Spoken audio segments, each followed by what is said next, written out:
Everyone, तो आज का हमारा टॉपिक है nomenclature of alkenes and alkynes. Last video में मैंने एल्केन्स के बारे में डिस्कस किया था कि किस तरीके से हम नॉमेनक्लेचर करते हैं। तो देखो, पेरेंट चेन में 4 कार्बन एटम्स हैं या 1 कार्बन एटम है, उसके लिए जो नॉमेनक्लेचर का बेसिक है IUPAC द्वारा कि 1 है तो मिथ और 2 है तो इथ, तो वो तो चलता ही रहेगा। लेकिन इसमें क्या हमें ध्यान देने वाली बात है वो हम देखेंगे एल्कीन्स और एल्काइंस में। एल्कीन्स और एल्काइंस दोनों ही आपके अनसेचुरेटेड हाइड्रोकार्बन्स होते हैं। अनसेचुरेटेड हाइड्रोकार्बन्स आपके वो हाइड्रोकार्बन्स होते हैं जो कि अनसेचुरेशन जिसमें प्रेजेंट होता है, बॉन्ड्स की मल्टीप्लिसिटी प्रेजेंट होती है।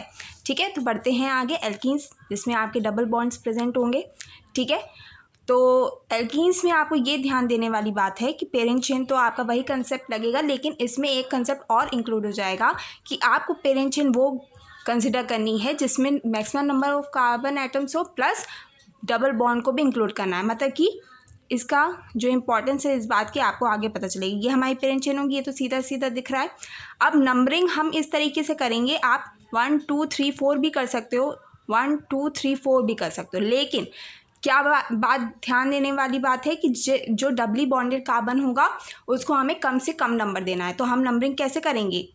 इस तरीके से, इस डायरेक्शन से, क्योंकि जब हम ऐसे कर रहे हैं तो 1, तब इसको क्या नंबर मिल रहा है 3, लेकिन जब हम ऐसे कर रहे हैं तो 1 और 2 मिल रहा है, तो ये नंबरिंग सही होगी। इस तरीके से नंबरिंग सही होगी, आपकी सही मानी जाएगी। तो इसका क्या हो जाएगा 1 2 3 4। पेरेंट चेन में आपके 4 कार्बन एटम है तो ब्यूट, ठीक है, और डबल बॉन्ड है 1 कार्बन एटम से तो ब्यूट 1 इन। ठीक है, इसको आप सिंपली ब्यूटीन भी कह सकते हो क्योंकि ये 1 से ही जुड़ा हुआ है डबल बॉन्ड। यहाँ पे इतना नहीं देखा जाता, लेकिन अगर यही 2 पे हो जाए तो ये आपका ज़रूरी हो जाता है कि आपने उसकी पोजीशन दिखा रहे हो। ठीक है, तो ये हो जाएगा ब्यूट 2 इन।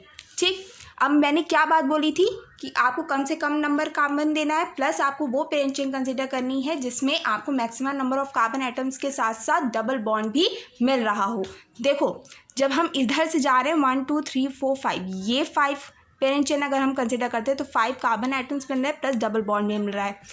इस तरीके से जाने में, इस तरीके से जाएंगे तो 1 2 3 4 5 6 कार्बन एटम्स मिल रहे हैं। लेकिन यहाँ जब इस तरीके से हम जा रहे हैं तो डबल बॉन्ड नहीं मिल रहा, तो हम कौन सी पेरेंट चेन कंसिडर करेंगे? ये वाली, क्योंकि डबल बॉन्ड आपका यहाँ पे मेन फंक्शनल ग्रुप की तरह एक्ट कर रहा है, तो उसको हमें पेरेंट चेन में कंसिडर करना ही होगा, ये ज़रूरी है। तो चाहे हमें थोड़े कम नंबर ऑफ कार्बन एटम्स मिल रहे हैं, लेकिन डबल बॉन्ड क्योंकि फंक्शनल ग्रुप की तरह एक्ट करेगा तो उसको हमें कंसिडर करना है, तो हम ये वाली पेरेंट चेन कंसिडर करेंगे।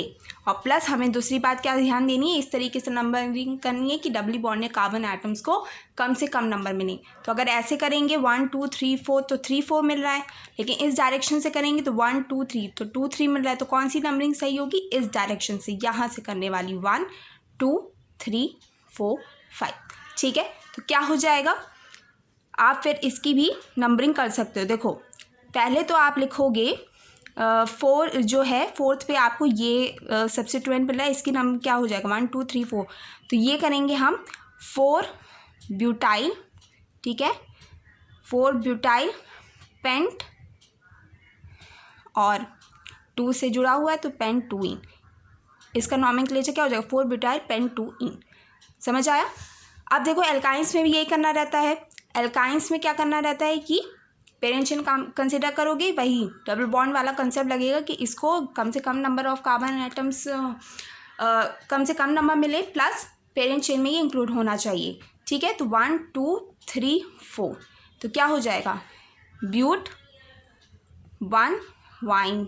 तो क्या हो जाएगा, इसको हम लिख सकते हैं ब्यूटाइन भी, क्योंकि 1 का आप डायरेक्टली लिख सकते हो। लेकिन वहाँ पे ज़रूरी हो जाता है जब ये के अलावा किसी और कार्बन एटम से जुड़ा हो, जैसे कि यहाँ पे 2 से जुड़ा है तो क्या हो जाएगा ब्यूट 2 वाइन, तो ब्यूट 2 वाइन।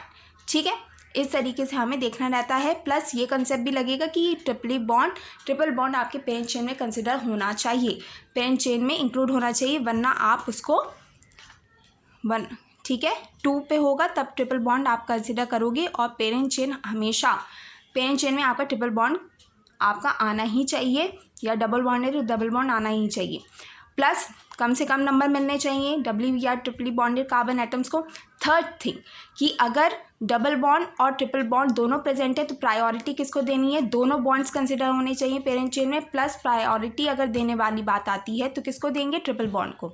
समझ आया? ठीक है, तो आज के लिए बस इतना ही। अगर आपको मेरा वीडियो और एक्सप्लेनेशन सही लगा हो तो मेरे वीडियो को लाइक कर दीजिएगा और मेरे चैनल को सब्सक्राइब कर लीजिएगा। Thank you.